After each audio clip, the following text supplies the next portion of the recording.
안녕하세요. 시설 뚫어뻥입니다. 오늘은 정말 화가 머리 끝까지 나는 사건을 가지고 왔습니다. 바로 얼마 전 울산에서 터진 울산 북구 모 아파트 관리 직원 9명 전원 사직 사건. 여러분, 상상해보세요. 관리 직원 9명이 한꺼번에 더는 못 견디겠다며 집단으로 사직서를 내는 상황을. 그런데 더 기가 막힌 건 이들이 직장 내 괴롭힘으로 진정서를 냈는데 고용노동부가 뭐라고 했는 줄 아세요? 관리 직원 전원 사직 사건. 직장 내 괴롭힘 적용 대상 아냐 이런 판단을 내렸습니다. 아니, 이게 말이 됩니까? 직원 9명이 집단으로 사직할 정도로 괴롭힘을 당했는데 법 적용 대상이 아니라고요? 오늘 이 사건을 제대로 파헤쳐보면서 아파트 갑질방지법이 있는데도 왜 처벌받는 사람은 없는지, 우리나라 갑질 문제의 뿌리가 뭔지 속 시원하게 뚫어보겠습니다.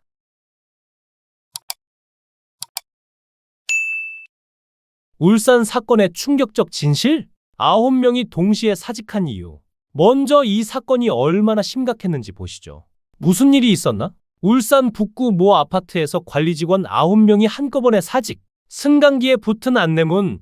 일부 동대표들의 반복적이고 구조적인 문제로 정상적인 직무 수행이 어렵다. 직장 내 괴롭힘 진정서에 기록된 괴롭힘 행위만 무려 20건.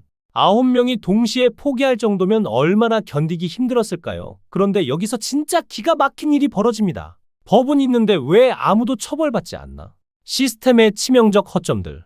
첫 번째 허점, 고용노동부의 어처구니 없는 판단. 고용노동부 울산지청이 뭐라고 했는 줄 아세요? 입주자 대표회의는 관리 직원들의 사용자가 아니다. 따라서 직장 내 괴롭힘 적용 불가? 잠깐만요. 실질적으로 지시하고 괴롭히고 업무를 간섭하는데 법적 관계가 없다고요? 이게 말이 됩니까? 9명이 집단으로 사직할 정도로 괴롭혔는데 근로계약 당사자가 아니라서 법 적용이 안 된다. 이런 식이면 세상 모든 갑질쟁이들이 면죄부 받는 거 아닙니까? 두 번째 허점, 경찰의 미온적 대응. 울산 북구청이 업무방해죄로 경찰에 수사를 의뢰했습니다. 그런데 경찰이 뭐라고 했는 줄 아세요? 구체적인 피해 사실이 불분명하다. 반송.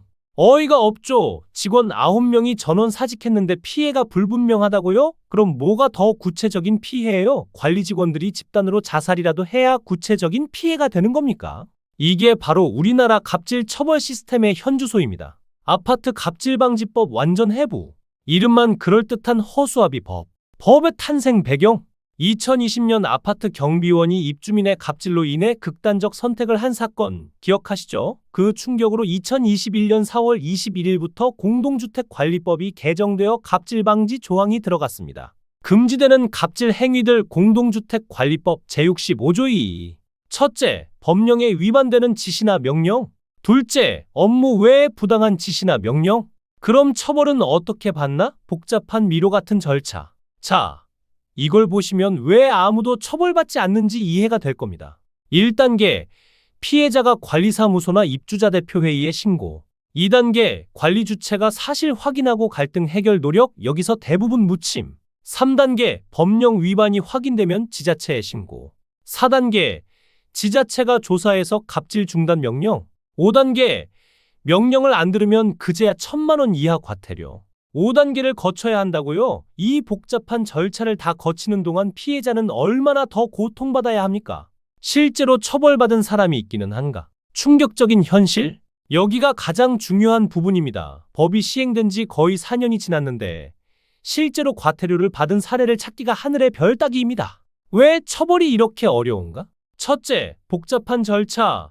5단계나 거쳐야 하는 미로 같은 시스템. 둘째, 입증의 어려움, 부당한 지시가 뭔지 기준이 애매모호. 셋째, 시간 지연, 실제 처벌까지 몇 달, 몇 년씩 걸림. 넷째, 법적 사각지대, 고용관계 여부 판단이 제각각. 결국 대부분의 사건이 행정 종결로 끝납니다. 즉, 처벌은 없고 피해자만 계속 고통받는 구조인 거죠. 울산 사건도 마찬가지입니다. 직원들은 이미 떠났고 가해자들은 여전히 그 아파트에서 잘 살고 있습니다. 대한민국 갑질의 뿌리 깊은 병폐. 왜 계속 반복되는가? 첫 번째 병폐, 구조적 갑을 관계의 고착화. 아파트라는 공간 자체가 갑질을 부추기는 구조입니다. 입주민 이꼬르 갑 관리비 내는 사람, 관리 직원 이꼬르 을 서비스 제공하는 사람. 우리가 관리비 내니까 당연히 시켜 먹을 수 있다. 직원들은 우리 말 들어야 한다.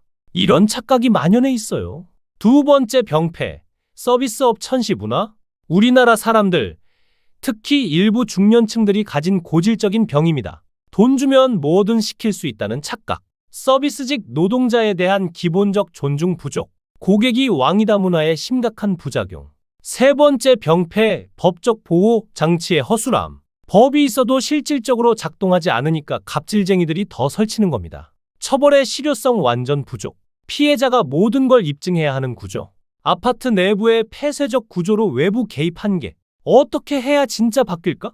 시설 뚫어뻥의 뼈아픈 제안. 첫 번째, 법부터 제대로 고치자. 현재 5단계나 되는 복잡한 절차를 2단계로 간소화해야 합니다. 1신고 접수. 이 즉시 조사 후 처벌. 그리고 처벌 수위를 대폭 강화해야 해요. 1,000만 원? 이건 부자들한테는 용돈도 안 됩니다. 최소 3,000만 원 이상. 악질적인 경우 1억 원까지 올려야 해요. 두 번째, 입증 책임을 바꿔야 한다. 지금은 피해자가 모든 걸 증명해야 하잖아요. 이걸 바꿔서 가해자가 무죄를 입증하도록 해야 합니다. 그리고 모든 아파트에 CCTV 설치 의무화, 갑질 신고 시 완전한 익명성 보장, 관리 직원들을 보호할 독립적인 신고 시스템 구축이 필요해요. 세 번째, 사회적 인식부터 바꿔야 한다. 법만 고친다고 되는 게 아닙니다. 아파트 입주할 때 갑질 방지 교육을 의무화하고 관리 직원도 우리와 똑같은 사람이라는 기본적인 인식부터 심어줘야 해요. 그리고 갑질 사례를 계속 공개해서 사회적 낙인 효과를 만들어야 합니다. 갑질하면 사회에서 매장당한다는 분위기를 조성해야죠.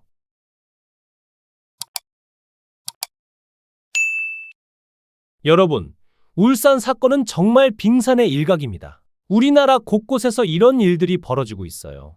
법이 있어도 처벌받지 않는 현실, 피해자만 계속 고통받는 구조? 이게 바로 2025년 대한민국의 민낯입니다. 관리 직원들도 우리와 똑같은 사람입니다. 존중받을 권리가 있고 인격적인 대우를 받을 자격이 있어요. 내가 관리비 내니까 뭐든 시킬 수 있다는 생각. 오늘부터 당장 버리세요. 그리고 여러분이 갑질을 목격하면 방관하지 마세요. 신고하고 문제 제기하고 같은 사람으로서 도와주세요. 진짜 변화는 법 개정과 함께 우리 모두의 인식이 바뀔 때만 가능합니다. 정부는 언제까지 이런 허수아비 법으로 국민들 우롱할 겁니까? 국회의원들은 언제까지 이런 문제에 눈 감고 있을 겁니까? 지금 당장 법을 고치고 시스템을 바꿔야 합니다.